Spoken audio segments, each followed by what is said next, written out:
Hello friends, હું છું એકતા મિલન પટેલ અને મારી ચેનલ ફ્લેવર્સ બાય એકતામાં આપનું સ્વાગત છે। તમે પંજાબી સબ્જી ટામેટાની પ્યુરી સાથે તો ખાધી જ હશે, પણ શું વિધાઉટ ટોમેટોઝ કર્ડ સાથે ટ્રાય કરી છે? આજે આપણે સેમ મસાલા યુઝ કરીને અલગ રીતે ન્યૂ સ્ટાઇલ ન્યૂ રેસિપીની સાથે પનીર વિથ કર્ડ એકદમ ઓછા સમયમાં કોઈ પણ એડવાન્સ તૈયારી વગર ઇન્સ્ટન્ટ ચટાકેદાર ટેસ્ટી પનીર વિથ કર્ડ બનાવીશું। તો ચાલો આપણે ન્યૂ ટેસ્ટ સાથે એકદમ નવી રેસિપી પનીર વિથ કર્ડ બનાવવાનું શરૂ કરીએ। આજે આપણે આપણી આ ન્યૂ સ્ટાઇલ પંજાબી સબ્જી બનાવવા માટે મીડિયમ સાઇઝમાં કટ કરેલા કેપ્સિકમ અને મીડિયમ સાઇઝમાં કટ કરેલા પનીરના પીસની સાથે અમુક આ બધા સ્પાઇસીસની જરૂર પડશે। હું અહીંયા 2 વ્યક્તિ જમી શકે એટલી સબ્જી બનાવી રહી છું। હવે એક પેનમાં સૌથી પહેલાં 2 ટેબલસ્પૂન જેટલું તેલ એડ કરીશું। તેલ આવી જાય એટલે એમાં હાફ ટીસ્પૂન જીરું એડ કરીશું। જીરું તતડવા લાગે એટલે એક સૂકું લાલ મરચું, એક તમાલપત્ર, એક લવિંગનો ટુકડો, તજ એડ કરી હાફ ટીસ્પૂન આદુ લસણની પેસ્ટ એડ કરીશું।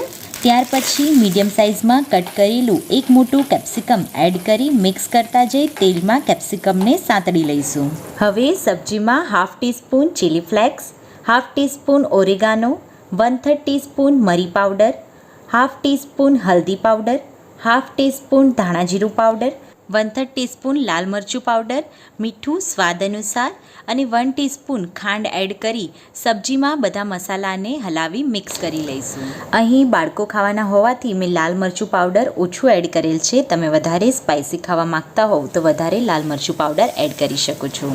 જો તમે ડુંગળી એડ કરવા માંગતા હો તો હાફ ડુંગળીને મીડિયમ સાઇઝમાં કટ કરી આપણે કેપ્સિકમ એડ કરીએ એ પહેલાં ડુંગળી એડ કરી એને 1 મિનિટ જેવું સોતાઈ કરી ત્યારબાદ કેપ્સિકમ એડ કરવા। અહીં કેપ્સિકમને આપણે મીડિયમ ગેસની ફ્લેમે હલાવતા સાતડી લેવાના છે। કેપ્સિકમ પૂરી રીતે તેલમાં સોતાઈ થઈ જાય ત્યાર પછી જ આપણે એમાં બીજા ઇન્ગ્રીડિયન્ટ્સને એડ કરીશું। કેપ્સિકમ સોતાઈ થઈ બરાબર રીતે ચડી ગયું છે કે નહીં એ ચેક કરવા માટે આપણે એક કેપ્સિકમના પીસને આ રીતે સાઈડમાં કરી એને વચ્ચેથી કટ કરીશું। તો તમે જોઈ શકો છો કે કેપ્સિકમ બરાબર સરખી રીતે કટ થાય છે એટલે અહીં કેપ્સિકમ બરાબર રીતે ચડી ગયા છે। હવે એમાં હાફ બાઉલ કર્ડ એટલે કે દહીં એડ કરીશું। દહીં એડ કરી આપણે હલાવતા બરાબર સબ્જીમાં મિક્સ કરી લઈશું। અહીંયા આપણે મીડિયમ ખાટું દહીં યુઝ કરવાનું છે। જો તમારું દહીં બહુ ખાટું હોય તો તમારે સબ્જીમાં ખાંડનું પ્રમાણ વધારી દેવાનું। તો તમે જોઈ શકો છો સબ્જીમાંથી તેલ ઉપર આવી ગયું છે। આ રીતે સબ્જીમાં દહીં મિક્સ થઈ તેલ ઉપર આવવા લાગે એટલે 2 ટીસ્પૂન જેટલી સિંગદાણા અને કાજુની કરકરી દળેલી પેસ્ટ એડ કરી દઈશું। અહીં કાજુ અને સિંગદાણાની પેસ્ટમાં પાણી એડ કરવાનું નથી, કરકરા ભૂકા જેવી જ પેસ્ટ આપણે બનાવીને સબ્જીમાં એડ કરી દઈશું। પેસ્ટ હલાવી બરાબર રીતે મિક્સ થઈ જાય એટલે સબ્જીમાં મીડિયમ સાઇઝમાં કટ કરેલું હાફ બાઉલ પનીર એડ કરીશું। અહીંયા તમે પનીરને તળીને એટલે કે તળેલું પનીર પણ એડ કરી શકો છો। પનીરને સબ્જીમાં બરાબર સરખી રીતે મિક્સ કરી સબ્જીને ઢાંકણ ઢાંકી 1 થી 1.5 મિનિટ જેવું થવા દઈશું। ત્યાર પછી હાફ ટીસ્પૂન કસૂરી મેથીને હાથથી આ રીતે ક્રશ કરી એડ કરી સબ્જીમાં મિક્સ કરી લઈશું। ઉપરથી ધાણા પણ સબ્જીમાં એડ કરી દઈશું। કસૂરી મેથીને બહુ વધારે એડ કરવાની નથી, બાકી કર્ડ સાથે કસૂરી મેથીનો થોડો કડવા જેવો ટેસ્ટ આવવા લાગશે। તો આપણી પનીર વિથ કર્ડ પંજાબી સબ્જી બનીને તૈયાર થઈ ગઈ છે। ગરમા ગરમ સબ્જીને સર્વ કરી લઈશું।